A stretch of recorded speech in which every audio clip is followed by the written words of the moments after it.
L'autre événement international et gratuit du week-end, c'était la 4e manche de la Coupe d'Europe de ski nautique de vitesse sur le lac d'Aiguzon.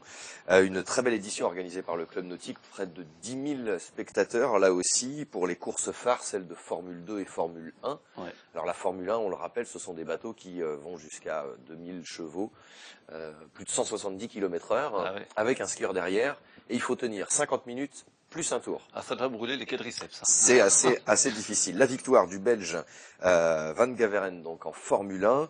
On va reparler des résultats juste après le reportage. Et vous allez le voir, les courses Eurokid féminines, seniors, Formule 3 et junior étaient suivies d'un nouveau show nautique de haute tenue. C'est parti. C'est maintenant la 4e fois que Richard organise Aiguzon ici et c'est pour nous une traite vraiment importante parce que c'est une des plus belles courses en Europe pour l'instant. C'est une très belle réussite. Tout le monde veut venir en Aiguzon, surtout parce que c'est un plan d'eau splendide. On a même cette année les Australiens qui sont ici, qui étaient en Belgique et où on a parlé avec. Et il était bien fort intéressé pour venir ici aussi. On est en train d'essayer d'avoir plus de skieurs en France aussi, parce que pour l'instant, c'est la Belgique et la Grande-Bretagne qui a le plus montant de skieurs. Mais ça déroule. C'est beaucoup les jeunes qu'on doit encourager pour essayer de faire le ski de vitesse. L'organisation ici, c'est super. Le plan d'eau est le plus bel qu'on peut croire parce que nos skieurs sont forts sur l'eau, sur les canals et sur la mer. Alors pour nous, une plan d'eau comme ça, c'est spécial.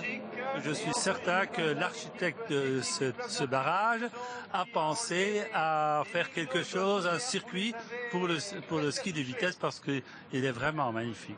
Les épreuves de vitesse, c'est une course qui se déroule dans un circuit avec 2 ou 3 bouées.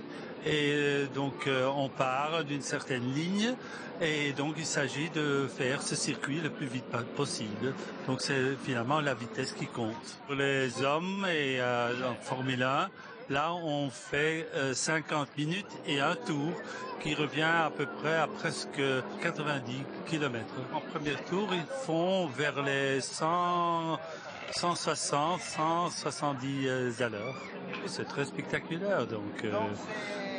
Oui, ces bateaux sont spécialement conçus pour cette vitesse et pour que ces skieurs se sentent à leur aise à cette vitesse. Du côté de Chambon et du côté de Saint-Plantaire. C'est un plaisir de piloter un skieur comme Steve. C'est vraiment un type énorme. Un type énorme. Un champion du monde en Formule 2 et maintenant, dans 2-3 ans, il est champion du monde en Formule 1. Ouais, une bonne dispute avec le 8. Une bonne course, mais malheureusement son moteur a lâché, son ski a tombé, il est reparti et puis je pense qu'il a fait une faute de conduite. Et à ce moment-là, on a vu qu'on prenait la course en main et on a fait à son aise. Et lui, il voulait toujours y aller, plus en plus, c'est incroyable, c'est incroyable. Très dur. C'était dans le départ, on a beaucoup de concurrence avec les Grande-Bretagne, Steve Moore. Mais après 3 rondes, je pense qu'il a eu des problèmes dans le tournée. Et ensuite, c'était une seule course.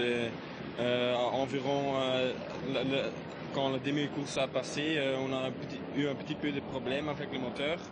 Mais on a vu où Marc Avala était là. Et ensuite... adapter les courses chez lui et gagner à la fin. Oui, c'était vraiment bien ici. Il a beaucoup de monde. C'était vraiment un plaisir pour skier ici.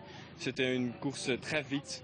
On a des vitesses de 150 km/h et c'est une pièce unique dans l'année.